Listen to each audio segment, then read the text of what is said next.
Assalamualaikum, teman-teman, jumpa kembali masih di Debu Terbang Channel.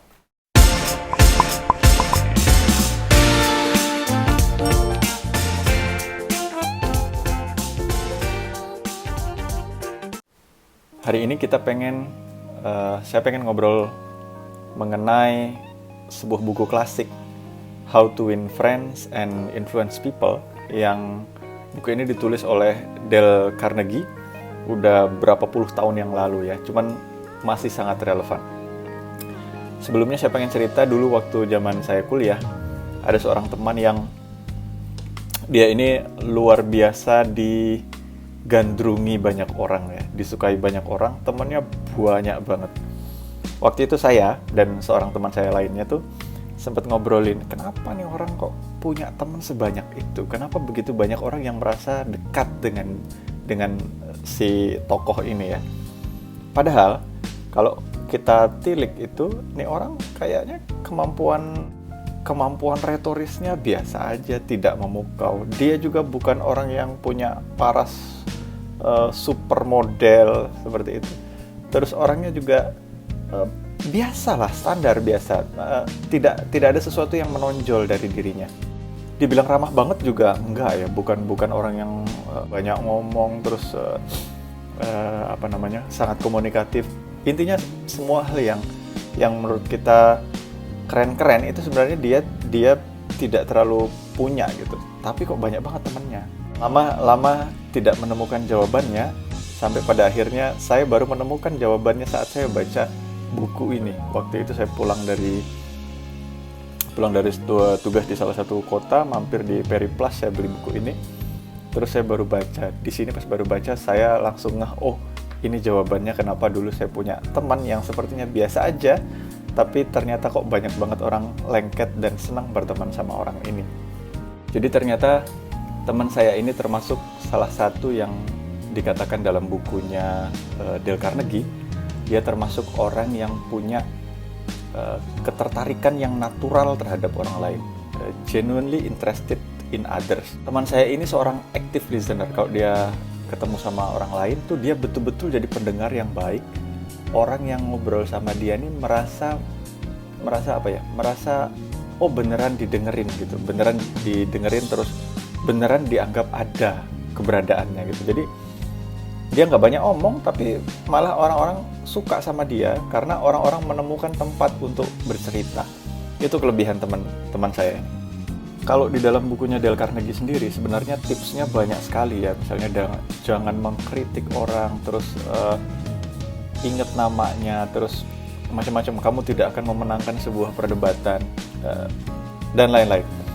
Tetapi yang genuinely interested in others, yang menjadi sebuah pendengar yang aktif, yang betulan hadir pada saat ngobrol dengan orang, ini saya rasakan sangat menyentuh sekali, terutama buat saya pribadi, karena ini adalah tantangan terbesar saya pribadi. Mungkin tantangan terbesar orang-orang dengan kecenderungan introversi ya. Karena orang-orang dengan kecenderungan introversi, kecenderungan merenung ke dalam, mereka itu kurang mendedikasikan waktunya untuk mengamati hal-hal lain di sekitarnya. Saya mulai merasa bahwa ternyata ada hal yang harus saya improve dari kehidupan saya setelah saya bekerja, terus membaca beberapa buku, terus di situ ketemu bahwa ini jawaban dari pertanyaan yang saya cari. Kayak misalnya buku Nunci yang ditulis oleh Eunhee Hong. Di situ dijelaskan bagaimana orang-orang Korea, anak-anaknya tuh sejak kecil sudah dilatih untuk kepekaan membaca lingkungan, membaca situasi. Nah, kepekaan membaca situasi itu kan intinya adalah kita melepaskan fokus dari diri kita sendiri, lalu kita fokus kepada hal-hal di luar diri kita, menyengaja untuk mengamati, observing hal-hal di luar diri kita ya. Itu kan senada dengan yang dikatakan oleh Dale Carnegie ini. Kalau sebelumnya banyak orang mengira bahwa untuk membangun sebuah hubungan yang baik adalah kita harus menjadi orang yang aktif berbicara, ngomong gitu. Tapi ternyata kalau hubungan interpersonal itu malah kita akan lebih diingat. Orang akan lebih terkesan kepada kita kalau kita menjadi seorang pendengar yang baik, menjadi betul-betul hadir untuk orang itu. Kalau kita kaitkan dengan piramidanya Maslow, di Maslow itu kan menjelaskan mengenai kebutuhan manusia, mulai dari yang paling dasar itu kan kebutuhan fisik, lalu di atasnya meningkat kebutuhan yang lebih abstrak, misalnya manusia pengen disayangi, membutuhkan rasa dihargai, membutuhkan keberadaannya diakui. Itu salah satu kebutuhan mendasar setiap orang, setiap manusia. Kata Dale Carnegie dalam bukunya, kalau kita misalnya kita review lihat orang-orang di penjara, jadi dia mengilustrasikan ada cerita beberapa orang di penjara, bahkan orang-orang itu berani membunuh, melakukan sesuatu hal yang keji, yang kejam dengan alasan yang pas ditanya kenapa kamu begini, digali jawabannya, pas dilihat, oh ternyata gara-gara keberadaannya tidak diakui, tidak dihargai. Jadi kata Dale Carnegie, kalau misalnya kita melakukan bakti sosial ya, kita memberikan makanan kepada orang, kita memberikan pakaian kepada orang. Kenapa kita berikan? Karena itu kan kita memperhatikan bahwa orang ini punya kebutuhan yang tidak terpenuhi. Kita ngasih nih makanan. Tetapi seberapa banyak orang yang menyadari bahwa untuk didengarkan, untuk dihargai keberadaannya itu juga kebutuhan paling fundament manusia. Kebutuhan yang fundament itu, yang bahkan sama pentingnya seperti makan dan pakaian, itu jarang orang-orang memberikannya gitu.